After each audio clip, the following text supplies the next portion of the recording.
Hello students. Today I am going to tell you about the first chapter of political science class 12th Cold War era.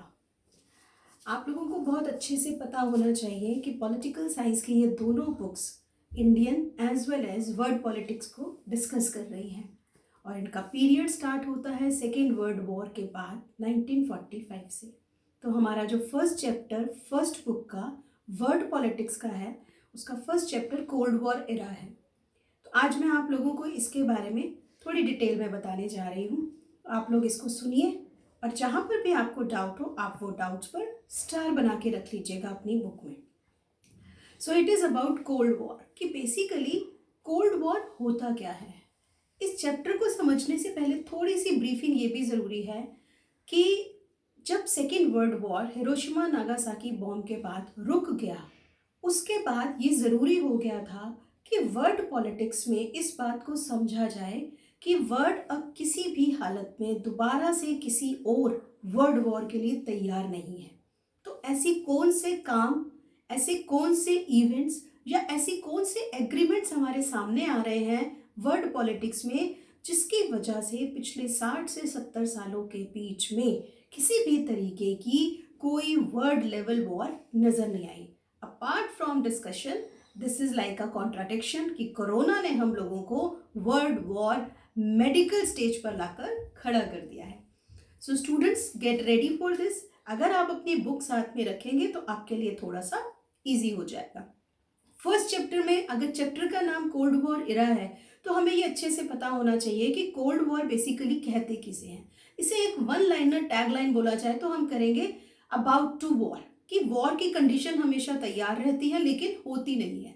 But in the terminology base we have to give some of the particular words जो हमें बोलने पड़ते हैं। तो इसमें हम लिखेंगे it is refer to the competition, tension, a series of confrontation between US and USSR which are backed by their respective allies.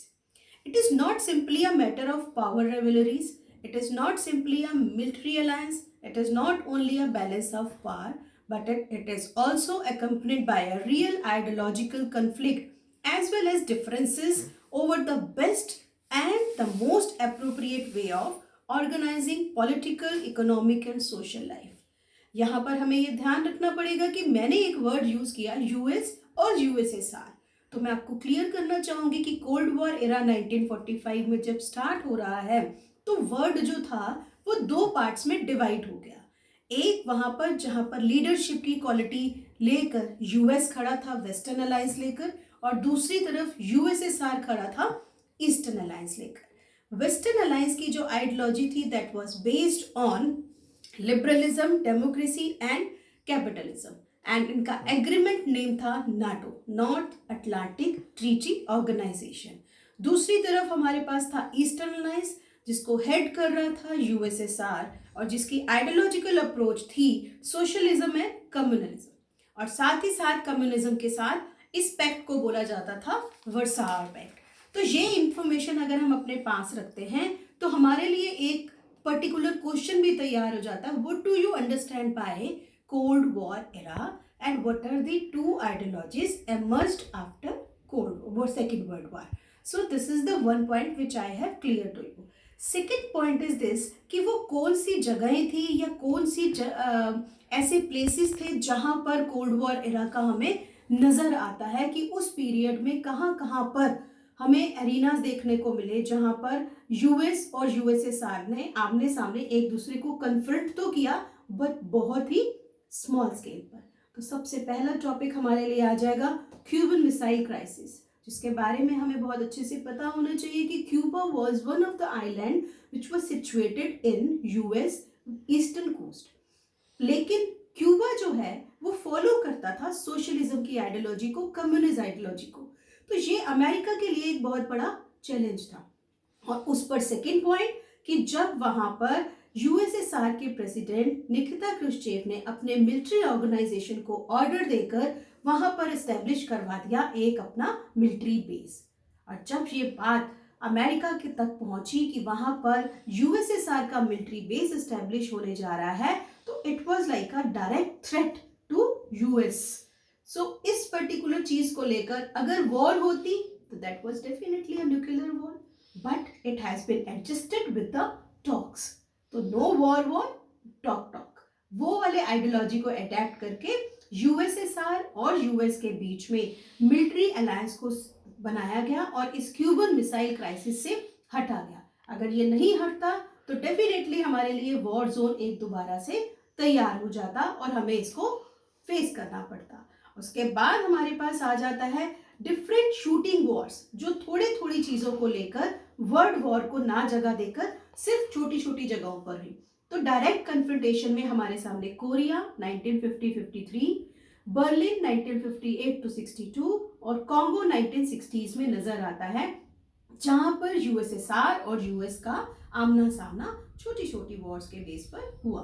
Crisis depend as neither of the portion involved was willing to back down, और दोनों के दोनों कहीं से भी अलग नहीं होना चाह रहे थे, इसलिए इन जगहों पर उन्हें वॉर फेस करनी पड़ी।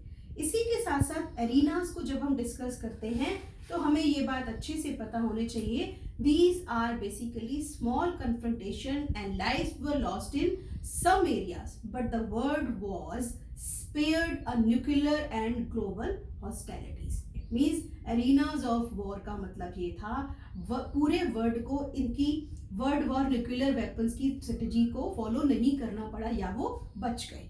उसके बाद हमारे पास दो इंपॉर्टेंट पॉइंट्स कोल्ड वॉर को लेकर आते हैं। One is about arm race and second is about arms control.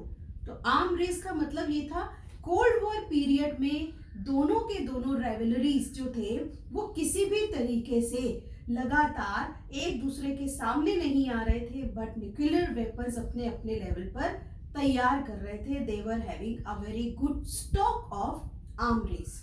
Arms control का मतलब था when both the sides understood that war might occur as spite of restraint, so it's better not to use. That is like a policy of deterrence, जहां पर इस्तेमाल ना किया जाए, क्योंकि हम दोनों यानी कि यूएस और यूएसएसआर इस बात से वाकिफ हैं कि कहीं ना कहीं हमारे लिए ये नेक्स्ट वॉर जो होगी वो एक बहुत बड़ी प्रॉब्लम है। दोनों के दोनों ने इन चीज़ों को फॉलो नहीं किया। तो हमें ये टॉपिक जो है बहुत अच्छे से समझ कर करना है।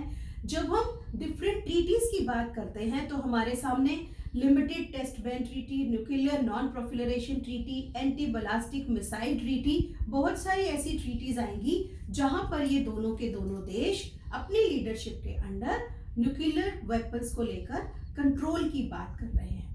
एक टॉपिक हमारे लिए यहाँ पर और जुड़ जाएगा जो कोल्ड वॉर से निकला, वो था न्यू इकोनॉमिक वर्ल्ड ऑर्डर। इस पर्टिकुलर ऑर्डर में क्या किया गया, पॉइंट यहाँ पर ये रखा गया कि least developed countries, the countries who were getting their independence after the second world war, they were totally controlled by, और दे वर लाइक जैसे नजर रखी जा रही थी उन देशों के ऊपर कि इन देशों को किस तरीके से हम अपने पर्पस के लिए इस्तेमाल कर सके।